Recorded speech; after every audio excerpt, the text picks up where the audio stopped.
देव पूजा संबंधी नियम अत्यंत विस्तृत होते हैं और इन्हें विभिन्न धर्मों और संस्कृतियों के अनुसार अलग अलग रूपों में मान्यता दी जाती है। यहाँ हम कुछ मुख्य नियमों को बताएंगे जो हिंदू धर्म में देव पूजा संबंधी होते हैं। 1. स्कंद पुराण के अनुसार देव पूजा उत्तर मुख होकर और पितृपूजा दक्षिण मुख होकर करनी चाहिए। 2. वराह पुराण के अनुसार नीला, लाल अथवा काला वस्त्र पहनकर और बिना धोया हुआ वस्त्र पहनकर भगवान विष्णु की उपासना करने वाला दोषी माना जाता है और उसका पतन होता है। 3. लिखित स्मृति के अनुसार गीले वस्त्रों को पहनकर अथवा दोनों हाथ घुटनों से बाहर करके जो जप, होम और दान किया जाता है वह सब निष्फल हो जाता है। 4. विष्णु पुराण के अनुसार केश खोलकर आचमन और देव पूजन नहीं करना चाहिए। 5.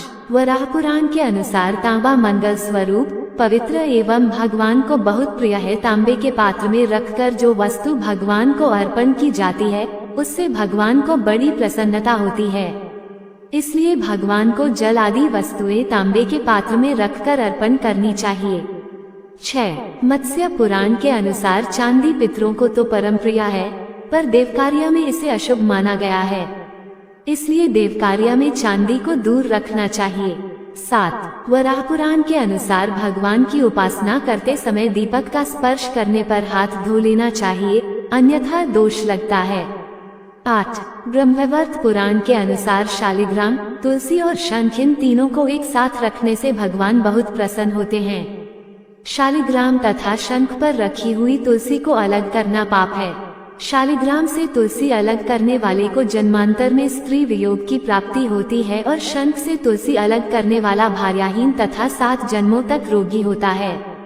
9. पद्म पुराण के अनुसार शालिग्राम को बेचने वाला और खरीदने वाला दोनों ही नरक में जाते हैं।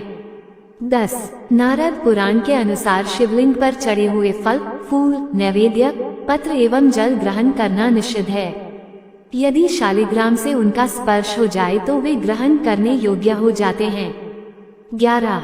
मत्स्य पुराण के अनुसार घर में अंगूठे के पर्व से लेकर एक बित्ता परिमाण की ही प्रतिमा होनी चाहिए, इससे बड़ी प्रतिमा घर में शुभ नहीं है। 12. वराह पुराण के अनुसार घर में टूटी फूटी अथवा अग्नि से जली हुई प्रतिमा की पूजा नहीं करनी चाहिए, ऐसी मूर्ति की पूजा करने से गृहस्वामी के मन में उद्वेग या अनिष्ट होता है। 13. नारद पुराण के अनुसार घर में प्रतिदिन पूजा के लिए वही प्रतिमा कल्याणदायिनी होती है जो स्वर्ण आदि धातुओं की बनी हो तथा कम से कम अंगूठे के बराबर तथा अधिक से अधिक एक बित्ते की हो। जो प्रतिमा टेढ़ी हो, जली हुई हो, खंडित हो, जिसका मस्तक या आंख फूटी हुई हो अथवा जिसे चांडाल आदि अस्पृश्य मनुष्यों ने छू दिया हो, वैसी प्रतिमा की पूजा नहीं करनी चाहिए।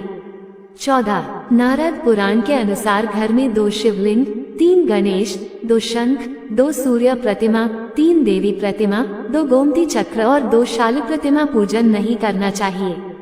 इनका पूजन करने से गृहस्वामी को दुख, अशांति को प्राप्ति होती है। 15. पद्म पुराण के अनुसार मनुष्य को चित्रों एवं मंदिरों में कहीं भी सूर्य के चरणों को नहीं बनाना या बनवाना चाहिए। यदि कोई सूर्य के चरणों का निर्माण करता या करवाता है वह दुर्गति को प्राप्त होता है तथा इस लोक में दुख भोगता हुआ कुष्ठ रोगी हो जाता है। 16. पद्म पुराण के अनुसार लक्ष्मी की इच्छा रखने वाले मनुष्य को सिरस, धतूरा, मातुलुंगी, मालती, सेमल, मदार और कनेर के फूलों से तथा अक्षतों के द्वारा विष्णु की पूजा नहीं करनी चाहिए। इसी प्रकार पलाश, कुंद, सिरस, जूही, मालती और केवड़े के फूलों से शंकर की, तुलसी से गणेश की, दूर्वा दूब से दुर्गा की और अगस्त्य के फूलों से सूर्य की पूजा नहीं करनी चाहिए।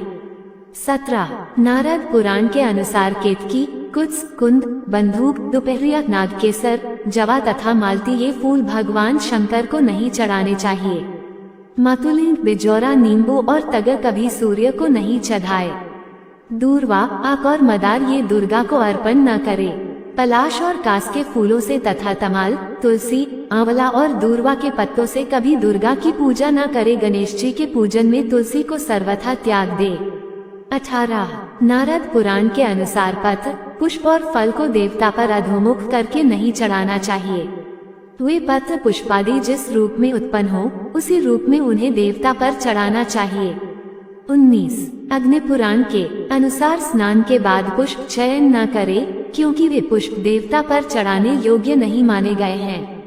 20 ब्रह्मवैवर्त पुराण के अनुसार पूर्णिमा, अमावस्या, द्वादशी, सूर्य संक्रांति, मध्याह्न काल, रात्रि, दोनों संध्याएं, अशौच के समय, रात में सोने के पश्चात बिना खान किए इन समयों में तथा तेल लगाकर जो मनुष्य तुलसी के पत्तों को तोड़ते हैं, वे मानो भगवान श्रीहरि के मस्तक का छेदन करते हैं।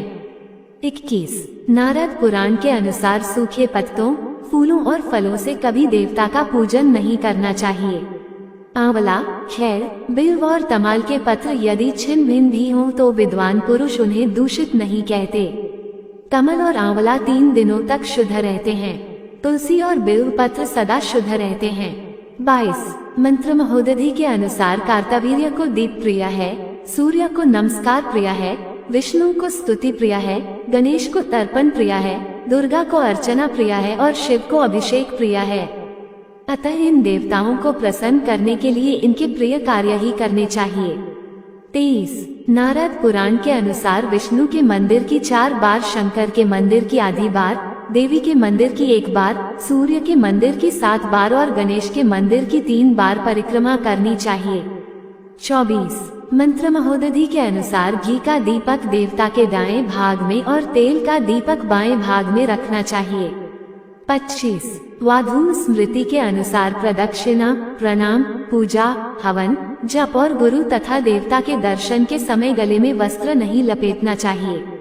26 वराह पुराण के अनुसार अंधेरी रात में बिना दीपक जलाए भगवान के विग्रह का स्पर्श करना, शमशान भूमि से लौटकर बिना खान किए भगवान का स्पर्श करना, मदिरा या मांस का सेवन करके भगवान की पूजा करना, दूसरे के वस्त्र को पहनकर भगवान की पूजा करना, भगवान को चंदन और माला अर्पण किए बिना ही धूप देना, भेरी आदि के द्वारा शब्द किए बिना ही भगवान को जगाना, ये सब अपराध हैं जिनसे मनुष्य को बचना चाहिए। 27 देवी भागवत के अनुसार नवरात्र में कन्या पूजन के समय 1 वर्ष की अवस्था वाली कन्या नहीं लेनी चाहिए। कुमारी वही कहलाती है जो कम से कम 2 वर्ष की हो चुकी हो। 3 वर्ष की कन्या को त्रिमूर्ति और 4 वर्ष की कन्या को कल्याणी कहते हैं। 5 वर्ष वाली को रोहिणी, 6 वर्ष वाली को कालिका, 7 वर्ष वाली को चंद्रिका, 8 वर्ष वाली को शांभवी, 9 वर्ष वाली को दुर्गा और 10 वर्ष वाली को सुभद्रा कहा गया है। इससे ऊपर अवस्था वाली कन्या की पूजा नहीं करनी चाहिए, वह सभी कार्यों में निंद्य मानी जाती है। 28 लोगाक्ष स्मृति के अनुसार सूर्य से आरोग्य की, अग्नि से श्री की, शिव से ज्ञान की, विष्णु से मोक्ष की, दुर्गा आदि से रक्षा की, भैरव आदि से कठिनाइयों से पार पाने की, सरस्वती से विद्या के तत्व की, लक्ष्मी से ऐश्वर्य वृद्धि की, पार्वती से सौभाग्य की, शची से मंगल वृद्धि की, स्कंद से संतान वृद्धि की और गणेश से सभी वस्तुओं की इच्छा याचना करनी चाहिए। 29 शिव पुराण के अनुसार भगवान शंकर श्वेतार्क पुष्प से, चंद्रमा वस्त्र के तंतु से, भगवान विष्णु स्मरण मात्र से और साधुजन हाथ जोड़ने से प्रसन्न हो जाते हैं। वीडियो को अंत तक देखने के लिए आपका हार्दिक धन्यवाद। कृपया इस चैनल को सब्सक्राइब करें ताकि हम मिलकर सनातन संस्कृति प्रचार प्रसार कर सकें। जय श्री राम।